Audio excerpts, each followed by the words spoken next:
Sometimes the person who needs to hear your truth most is you. Adrian Wells sat in his corner office on the third floor of Brennan Infrastructure, watching the late afternoon lights stretch across downtown Chicago. At 46, he had become exactly what he'd aimed for: competent, reliable, respected. His projects were delivered on time. His reports were thorough. His team trusted him. But if someone looked closely, really looked, they'd notice something peculiar. Adrian never talked about himself. Not really. When colleagues asked about his weekend, he'd answer with facts. Took Mia to soccer practice. Fixed the gutter. When they shared family stories, he'd nod politely and redirect. Speaking of which, did you see the revised timeline for the harbor project? His wife Lauren had grown accustomed to the emotional distance. His 13-year-old daughter Mia had learned that Dad was present but unreachable, a wall you could see but never climb. The reason had a name: Eric, Adrian's half-brother, dead 8 years now from an overdose at 25. Officially, another victim of the opioid crisis. Privately, in the courtroom of Adrian's mind, the boy I abandoned when he needed me most. The memory lived in his chest like a stone he'd swallowed. Heavy, sharp, impossible to digest. Eric had struggled for years, cycling through rehab and relapse, promises and pleas for money. The relationship had become exhausting. Then came the final phone call, Eric's voice desperate. "I need help with rent, man. I'm 3 weeks behind. They're gonna throw me out." Adrian had exploded. "I'm not your father, and I'm not your bank. If you want to keep destroying yourself, do it alone. Don't call me again." He'd hung up before Eric could respond. 3 days later, his mother called, crying. Eric had been found dead. The police weren't sure if it was accidental, another relapse, or something intentional. For the world, a complex tragedy. For Adrian, a simple equation. If I hadn't said that, if I'd answered, if I'd gone to him, he might still be alive. For 8 years, Adrian had lived like a man permanently in debt to a ghost. He didn't allow himself to be truly happy. He sabotaged moments of rest, was ruthlessly hard on himself over the smallest mistakes. In his marriage, he'd become distant. With Mia, he was vigilant about her behavior, her grades, her curfew, but emotionally absent, always with something stuck in his throat that he could never swallow or spit out. At 3 a.m., he'd wake with thoughts in an endless loop, replaying 1,000 versions of the conversation he never had with Eric. There was a physical piece connected to this guilt, an unsent email draft, written partially the night after the fight with Eric. It wasn't a movie-style letter full of revelations, just a draft saved in a folder on his laptop, started and abandoned. Adrian had begun typing while still angry, mixing concern with rage. He'd wanted to get it out, but closed the computer before finishing. The next day came the news of Eric's death, and the draft became a silent object he never opened again. He knew it was there, and he used it as fuel for his own punishment, building a fantasy that if he'd finished and sent that email, everything would have been different. The unexpected catalyst arrived from the most mundane place, Mia's school. On a Tuesday evening, she came home with an English assignment. Write a letter you'd never send. To a family member, to your future self, to someone who'd died. The teacher's idea was to work on emotional expression. Mia sat at the kitchen table, pen in hand, frozen. She looked at her father, who was reviewing spreadsheets on his laptop, and said with a half laugh, "Dad, have you ever had something you really wanted to say to someone and didn't?" It was a simple question, but to Adrian it sounded like a gunshot. He answered quickly, deflecting, "Everyone has," and returned his gaze to the screen. But his body betrayed him. He swallowed hard. His eyes lost focus. His finger went still on the touchpad. Mia sensed she'd touched something, but didn't press. That night, after everyone had gone to bed, Adrian stayed alone in the living room, the house silent. The laptop still open, the questions still echoing. Almost without thinking, He opened the old folder of archived emails, scrolling through the years like someone opening a box they'd avoided for too long. He found it there, the draft addressed to Eric. His heart raced. He hesitated, closed it, opened it again. For several minutes, he just stared at the subject line. The resistance came in waves. What if opening it made everything worse? What if reading his own words from that night confirmed what he'd feared all along? That he was as cruel as he'd always believed. His hand trembled over the trackpad. But Mia's question wouldn't stop ringing in his mind. Have you ever had something you really wanted to say and didn't? Adrian clicked open the draft at 2:47 a.m., the blue light of the screen illuminating his face in the dark room. His eyes moved across the words he'd written 8 years ago, and with each sentence, something inside him cracked. The email was short, cold, accusatory. It started with harsh phrases. I'm tired of being your safety net. You don't want help, you want an enabler. There was no offer of real support, no vulnerability, no bridge. The text was incomplete, truncated, and revealed an uncomfortable truth. The letter he'd idealized for years as potentially life-saving was, in reality, just another chapter of distance and hardness. This was the internal turning point.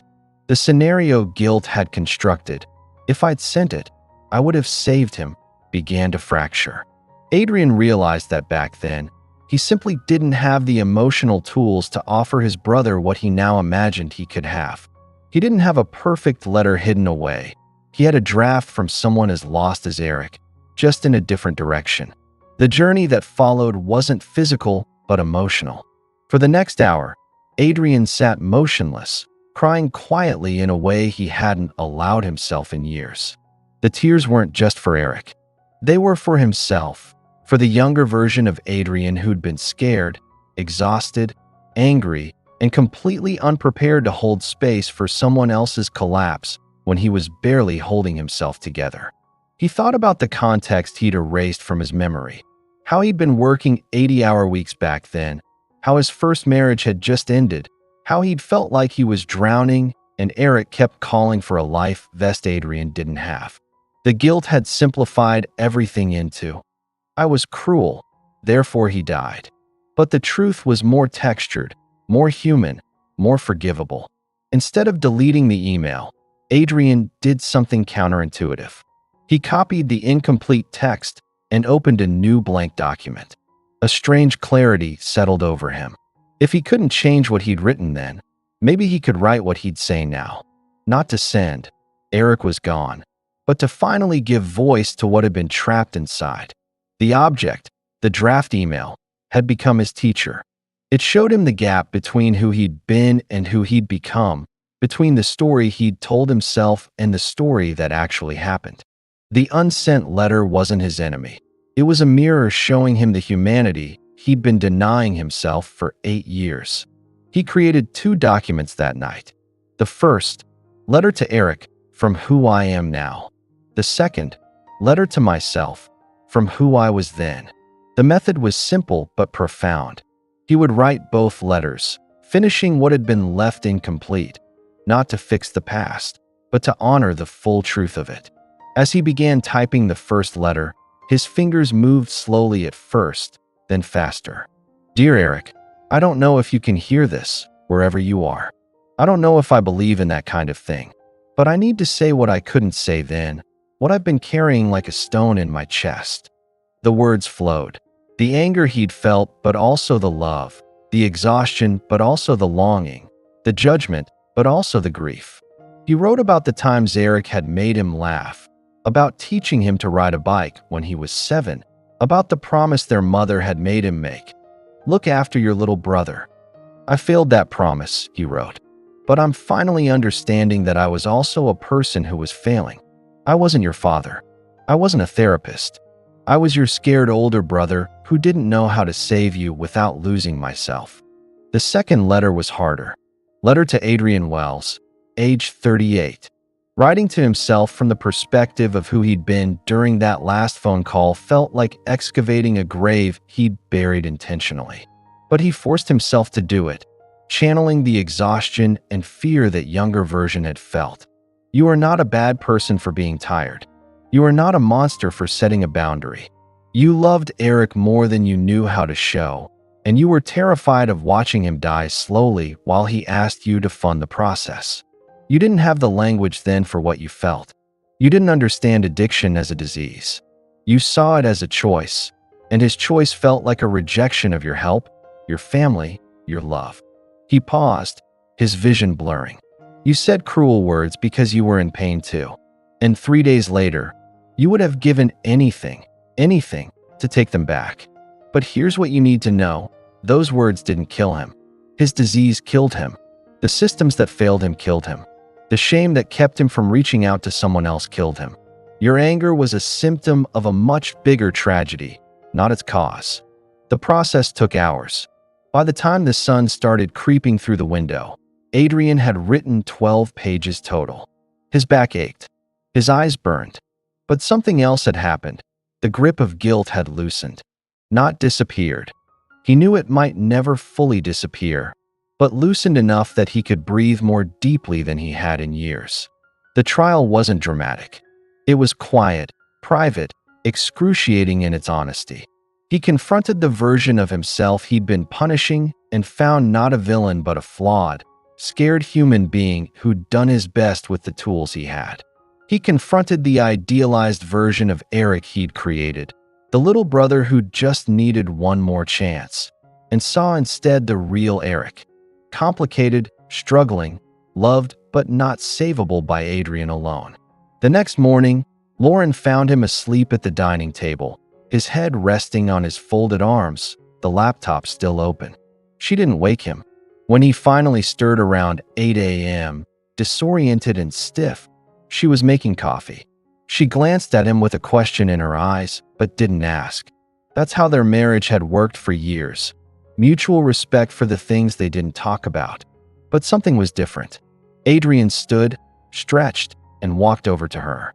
He didn't launch into a confession or explanation. He simply said, "I worked through some old stuff last night. About Eric. I think I'm ready to talk about him. Not everything. Not today. But eventually." Lauren's eyes widened slightly. Eric's name hadn't been spoken aloud in their house in 5 years. She set down the coffee mug carefully, as if sudden movements might break the moment. "Okay," she said softly. "Whenever you're ready. I'm here." That simple exchange, Eric's name spoken without the sky falling, without Adrian shutting down, was the first proof that something had shifted. The second came 2 weeks later when Mia brought home a note from school about an upcoming parent meeting on adolescent mental health and substance use. Adrian's automatic reaction would have been to sign the permission slip and avoid attending, delegating to Lauren, sidestepping the subject entirely. But remembering the letters he'd written, he made a different choice. He told Lauren he wanted to go, not as an expert, not to share his story dramatically, but as someone who'd lost someone and knew what it felt like to have words trapped inside too long. At the meeting, sitting in a circle of parents and a counselor, one mother mentioned she didn't know how to talk to her son, who'd been experimenting with drugs. The facilitator asked if anyone there had lost someone to addiction. Adrian felt his heart hammer in his chest, his palms sweat. But for the first time in 8 years, he raised his hand. He didn't make a speech, didn't give graphic details. He simply said, "I lost my brother. And what hurts most isn't just what I said to him in our last conversation. It's everything I never had the courage to say before that. If I could go back, I wouldn't speak perfectly. I'd just speak sooner. And I'd speak honestly, about my own fear, my own limits, not just my frustration with him." The room was quiet. The mother who'd asked the question nodded slowly, tears in her eyes. "Thank you," she whispered. Adrian realized in that moment. He was no longer trapped in the same scene from 8 years ago. He still felt pain. He still felt loss. But guilt had stopped being a solitary prison and had become a bridge to empathy, a way to help others avoid the silence that had consumed him. That night, Adrian printed both letters, the one to Eric and the one to his younger self. He folded them carefully, and placed them in a small wooden box he'd bought years ago but never used. He put the box on the top shelf of his bedroom closet, next to an old photo of him and Eric at a baseball game when they were kids, both laughing, both unaware of what was coming. It wasn't a dramatic altar or a shrine. It was just a corner of his house where the full truth of his story now existed. The real Eric, the real Adrian, the real history, without idealizations, without magical phrases that would have saved everything. Then he did something that felt both terrifying and liberating. He deleted the original draft email from his laptop, not as someone pretending nothing had happened, but as someone who understood that the frozen version of the past had served its purpose. It had been the trigger for the letters he actually needed, the ones that would never be sent, but, by being written, had finally freed him from the obligation to punish himself forever. In the final scene, weeks later, Mia sat beside her father in the living room, working on homework. She asked casually, "Did you ever finish that thing you were working on the computer that night?" Adrian smiled with a calm he hadn't possessed before. "I did. It was something I needed to say a long time ago. Not to someone else. To myself." She didn't fully understand, but she felt something had changed in her father. A lightness, a presence that hadn't been there before. He ruffled her hair gently, something he rarely did, and she leaned into it, surprised and pleased. The audience understands. The letter didn't change the facts. Eric was still gone. The last conversation was still harsh. The regret was still real. But what changed was Adrian's place within his own story. He was no longer the villain in a tragedy he replayed every night. He was a human being who'd made mistakes, carried them honestly, and finally found the courage to say the truth out loud, even if only to himself. Sometimes freedom doesn't come from being heard by the other person. It comes from finally hearing yourself speak the whole truth, even if it's in a letter no one else will ever read. The words we never say can imprison us longer than any mistake we actually made. Liberation begins not when we're forgiven by others, but when we tell ourselves the full story, with all its complexity, pain, and humanity, and choose to stop being both the crime and the punishment. This story reminds us that the words we never say can imprison us longer than any mistake we actually made. Adrian spent 8 years punishing himself for a conversation that lasted 3 minutes. But freedom didn't come from changing the past. It came from finally telling himself the whole truth. What are you still not saying? To yourself or someone else? That's keeping you trapped. What truth have you been afraid to speak out loud, even in the privacy of your own heart? If this story reached something deep inside you, type the word freedom in the comments. Let me know you stayed until the end. Share what city you're watching from. Your presence here matters. Subscribe and hit the bell because every week I share stories that can transform how you see yourself and your struggles. And remember, sometimes the most important letter you'll ever write is the one only you will read.